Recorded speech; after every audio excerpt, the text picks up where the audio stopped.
Bonjour à tous et bienvenue sur Learning Science. Après avoir étudié la continuité d'une fonction dans notre précédente vidéo, nous passons aujourd'hui à la vitesse supérieure avec deux notions capitales de l'analyse. L'image d'un intervalle par une fonction continue et le célèbre théorème des valeurs intermédiaires. C'est parti.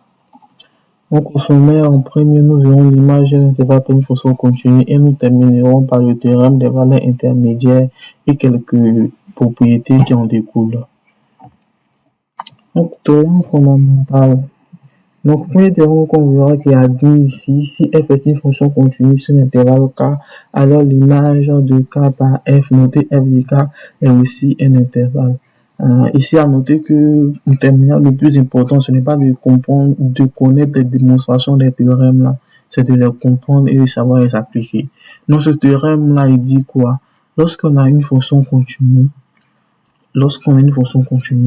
l'image d'un intervalle, je précise bien un intervalle, pas d'une réunion, l'image d'un intervalle par une fonction continue est un intervalle. C'est tout. Ce théorème-là, dans ce cours, on ne va pas entrer trop en détail dans la détermination de l'image f de k. Voilà, parce que pour cela, on a besoin de la monotomie de la fonction f. Pour être plus rigoureux dans les calculs et autres, pour déterminer l'image d'un intervalle par une fonction qui est continue, on a besoin de la monotomie et du calcul de limite. Or, la monotomie, ça s'intègre à la détermination des variations d'une fonction. Donc, ce théorème, on va beaucoup utiliser lorsqu'on fera les dérivations. À part avoir fait les dérivations, et dans ce cas-là, on utilisera les propriétés des fonctions dérivées pour déterminer l'ensemble image. Donc, en remarque importante ici, si la fonction f est constante sur l'ensemble k, si f est constant sur l'intervalle k, alors l'image f de k se réduit à un singleton. C'est normal, hein? Si quelque soit il s'appartient à k, f de k égale à 1 réel, par exemple, petit a. Ça veut dire que f de k, c'est égal au singleton petit a, c'est tout. Mais attention, si la fonction f n'est pas continue, l'image de l'intervalle peut ne pas être un intervalle. Donc, l'exemple trivial ici, la fonction partie entière. On rappelle que la partie entière, peu importe le nombre réel qu'on prend, sa partie entière est toujours un nombre antinaturel. On sait que l'ensemble grand R est quoi? C'est un intervalle. L'ensemble grand R est un intervalle. C'est un intervalle ouvert moins l'infini plus l'infini, c'est un intervalle. Mais l'image de l'ensemble grand R qui est un intervalle par la fonction partie entière nous donne grand Z. Grand Z, ce n'est pas un intervalle. C'est une réunion de singletons, ce n'est pas un intervalle. Donc, les intervalles k et f de k ne sont pas nécessairement de même nature. Ça veut dire ça parce que l'intervalle k est un intervalle ouvert, c'est-à-dire ouvert que son image sera aussi ouverte. Là, on n'a pas de truc. La seule chose qu'on sait, c'est que l'image d'un intervalle est un intervalle, c'est tout. Mais il n'y a pas de propriété de théorème par rapport à la nature de l'intervalle. L'image d'un intervalle fermé borné. Donc, soit f une fonction qui est définie sur E continu sur un intervalle fermé borné AB, alors son image f de AB est également un intervalle fermé borné. M, petit m, grand M, où M et petit m sont respectivement le minimum et le maximum de f sur AB. Donc, vous voyez, lorsque notre intervalle K est un intervalle fermé et borné, là, on peut admettre que son image par une fonction continue est un intervalle fermé borné.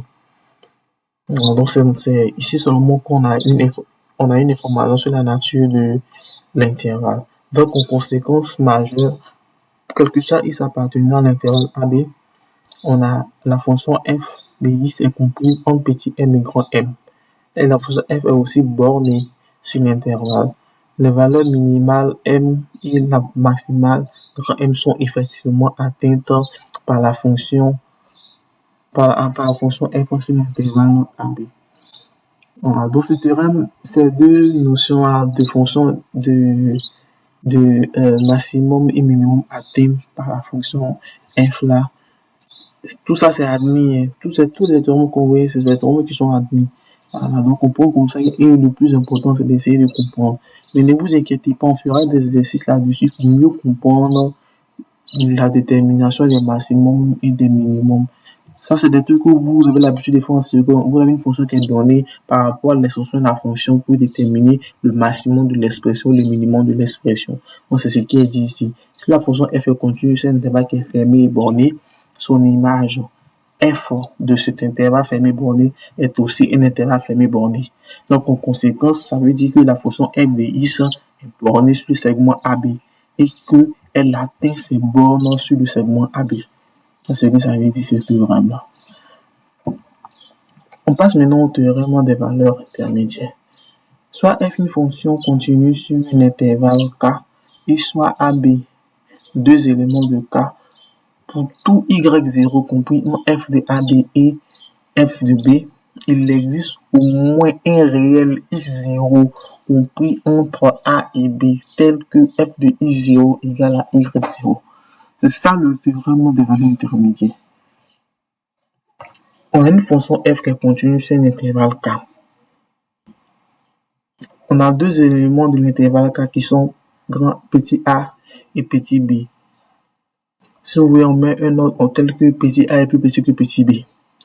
Pour tout nombre réel qui est compris entre f de a et f de b, il existe au moins un réel x0 entre a et b tel que f de x0 égale à y0. C'est tout. Maintenant, ce théorème-là, il est fondamental. Pourquoi il est fondamental? En effet, ce qu'il faut comprendre en mathématiques, surtout dans le cas de l'analyse, qui est l'étude des fonctions et autres, des fois, on a des équations, mais on n'arrive pas à résoudre l'équation. Donc, on n'a pas une méthode pour résoudre cette équation-là. On n'a pas vraiment de méthode pour résoudre l'équation. Mais qu'est-ce qu'on peut faire?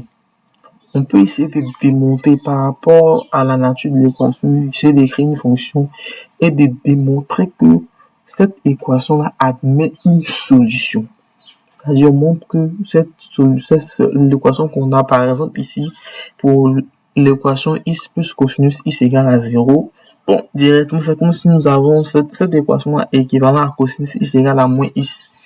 Mais cosinus x égale à moins x, bon, de façon truc, on n'a pas vraiment de méthode pour résoudre cette équation. Parce que si vous rappelez bien, les équations du type cosinus sont résolvables comme étant un truc. C'était le type cosinus x égale à, par exemple, égale à cosinus x égale à une autre cosinus, et on part avec les réactivités de la fonction cosinus sur un intervalle et on arrive et on déduit les solutions. Mais là, sans ça, avec l'écriture qu'on a comme cela, on ne peut pas vraiment résoudre cette méthode avec les méthodes qu'on a. Donc, ce qu'on peut faire, c'est de montrer l'existence de cette solution. Et après avoir montré l'existence de cette solution-là, on peut essayer maintenant de s'approcher, c'est-à-dire de donner une estimation de cette solution. C'est tout. Donc, le théorème des valeurs intermédiaires, c'est juste pour cela. Il est vraiment parti pour cela. Sinon, il n'y a pas d'intérêt à faire tout. C'est juste pour déterminer que on a une équation, montrer l'existence des solutions de cette équation, c'est tout. Maintenant, pour montrer l'existence de cette solution, alors quand on a montré l'existence maintenant de cette solution, par exemple, l'équation cosinus x plus x qu'on a vu précédemment, l'équation x plus cosinus x égale à 0. Dans ce cas, on pose la fonction f de x égale à x plus cosinus x. Vous voyez, non? Et maintenant, on va maintenant, là, vous voyez que ce soit f de x égale à 0. Voilà, maintenant, on va essayer d'appliquer, on applique le théorème des valeurs intermédiaires. Et si le théorème des valeurs intermédiaires est vérifié, alors on est sûr que cette solution-là existe. Maintenant, quand on a l'existence de cette solution maintenant, on passe maintenant à la détermination d'un encadrement de cette solution. On essaie d'encadrer cette solution par deux nombres réels. Deux nombres réels décimales pour qu'on ait une estimation de cette solution. Maintenant, pour cela, nous allons étudier ces deux corollaires-là.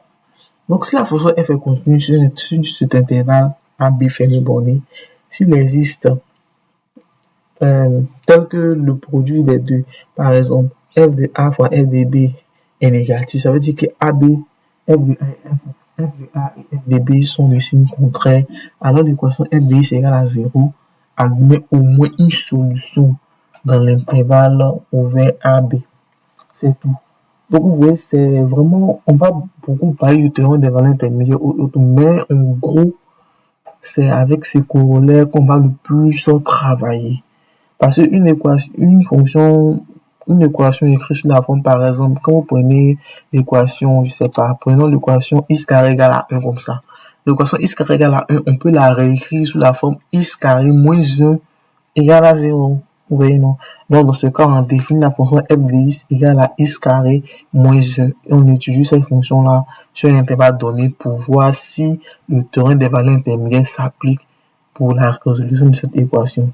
Donc, toutes les équations qu'on aura, on essaie toujours de la remettre sur une forme f de x égale à 0. Et la fonction f qui sera donnée là, on essaie d'appliquer le théorème des valeurs intermédiaires. Donc, pour l'application du théorème des valeurs intermédiaires là, on essaie d'avoir deux nombres distincts, tels que les deux images par la fonction f là sont des signes contraires. Dans ce cas-là, on admet que l'équation là, f de x égale à 0 admet une solution dans l'intervalle ouvert AB. C'est tout. Mais si f est continu sur un intervalle K et que la fonction f ne s'annule pas sur K, alors elle garde un signe constant sur K.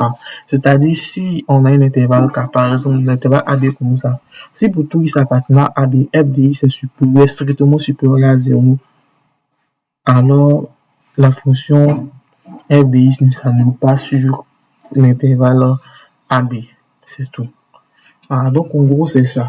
Maintenant, pour la détermination de l'encadrement de la solution qu'on aura trouvée avec le théorème, qu'on aura prouvé l'existence.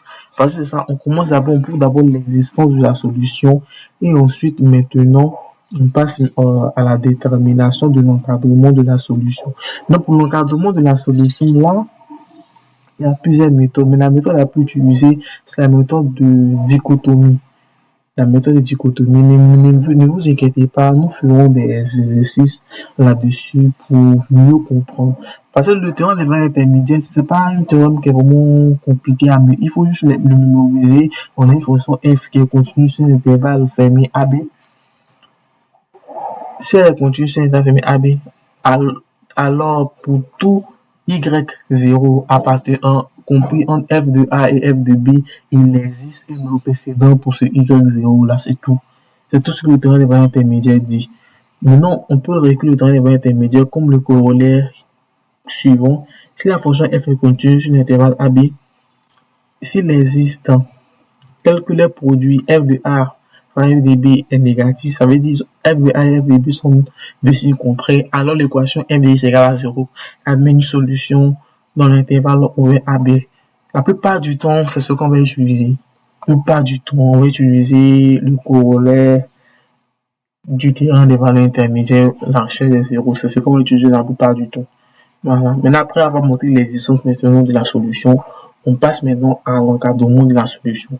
Pour l'encadrement de la solution, il y a plusieurs méthodes, mais nous, on va utiliser la méthode de dichotomie, la méthode de dichotomie et la méthode de balayage. On fera les deux méthodes et ça sera à vous maintenant de voir laquelle qui s'adapte à laquelle vous comprenez le mieux. Donc voilà qui conclut ce cours sur le théorème des valeurs intermédiaires et images d'un intervalle. À noter que c'est l'image d'un intervalle une fonction continue. Vous verrez qu'on n'a pas beaucoup insisté là-dessus. Comme dit au début de la vidéo, pour l'image d'un intervalle une fonction continue, il faut nécessairement la monotonie. Pour ceux qui se rappellent, en premier, une fonction est monotone si elle est soit strictement croissante ou strictement décroissante. Mais vous verrez que quoi? Là, on a la croissance et on a la décroissance. Mais qui dit croissance ou décroissance d'une fonction? Si la fonction n'est pas une fonction qu'on a l'habitude de manipuler, là, on a forcément besoin des notions sur la dérivée. Donc, raison pour laquelle ici, je ne me suis pas trop attardé sur la détermination de trucs sur la détermination des images d'un intervalle. Mais ne vous inquiétez pas, on reviendra là-dessus lorsqu'on fera le cours des dérivés. Bon, j'espère que tout est clair. N'hésitez pas à poser vos questions en commentaire, à lâcher un pouce bleu et à vous abonner pour ne pas rater la suite. Bon travail à tous et à très bientôt sur e-learning science.